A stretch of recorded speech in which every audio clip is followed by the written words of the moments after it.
રામનાથ મિત્રો, સ્વાગત છે તમારું અમારી સાસ બહુ કિચનમાં। આજે આપણે બનાવવાના છે સિંગદાણા કતરી। કાજુ કતરી તો તમે બહુ ખાધી હશે, આજે આને ટ્રાય કરો તમે। તમને બતાવું કઈ કઈ સામગ્રીની જરૂર પડશે। સિંગદાણા મેં 200 ગ્રામ લીધા છે, 150 ગ્રામ જેટલી ખાંડ છે અને આ અડધી વાટકી દૂધ છે। તો આપણે સિંગદાણાને શેકી લઈએ।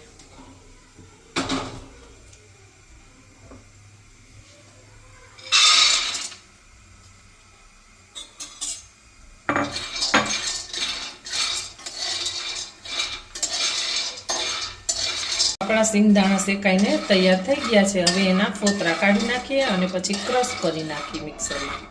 જો આ સિંગદાણા આપણા ફોતરા કાઢી લીધા છે, એને અડધો કલાક રહેવા દેવાના, પછી એને ક્રશ કરવાના। તો ચાલો આપણે ક્રશ કરી લઈએ।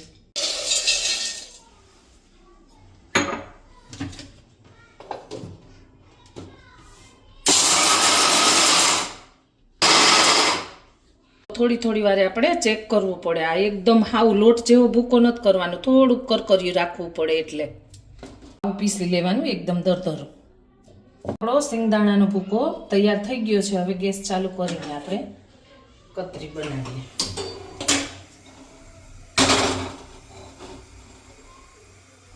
પહેલા દૂધ નાખવાનું, પછી ખાંડ,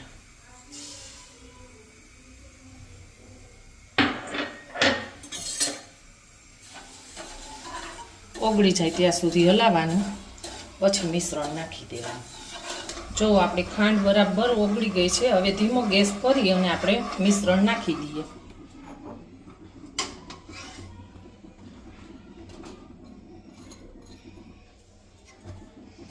અને સતત ધીમા આંચે હલાવતું રહેવાનું।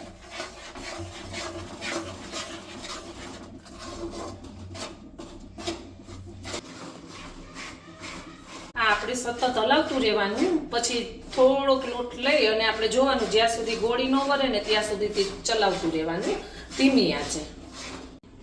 જો થોડી વારે આપણે આવી રીતે ચેક કરવાનું, હાથમાં ન ચોટે ને તો આપણી સિંગદાણાની કતરી તૈયાર, પણ હજી થોડીક વાર છે। સિંગદાણાની કતરીનો માવો તૈયાર થઈ ગયો છે। હવે આપણે એને ઠંડો થવા દઈએ 15 મિનિટ। તો આપણે થાળી લઈ લીધી છે, એમાં થોડું ઘી નાખી અને લગાવી દેવાનું, પછી આની ઉપર ઠંડુ થાય એટલે વણી લેવાની। માવો હવે આપણે ઠરવા દેવા માટે કાઢી લઈએ। ચાલો આપણે હવે આ થોડું ઠંડુ પડ્યું છે તો આપણે ઢાળી દઈએ થાળીમાં।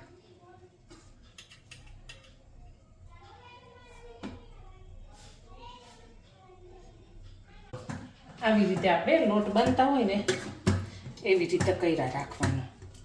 હજુ ગરમ છે થોડુંક,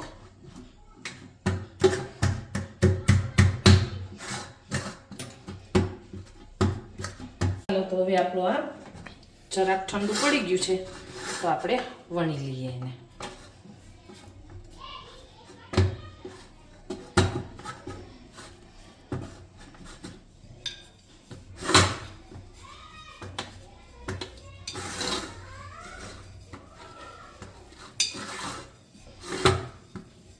જો આવી રીતે આપણે વણી નાખવાની, બહુ પતલી નહીં ને બહુ જાડી નહીં, આવી રીતે આપણે એને કટ કરી નાખવાની। થોડીક જ ગરમ હોય ને ત્યાં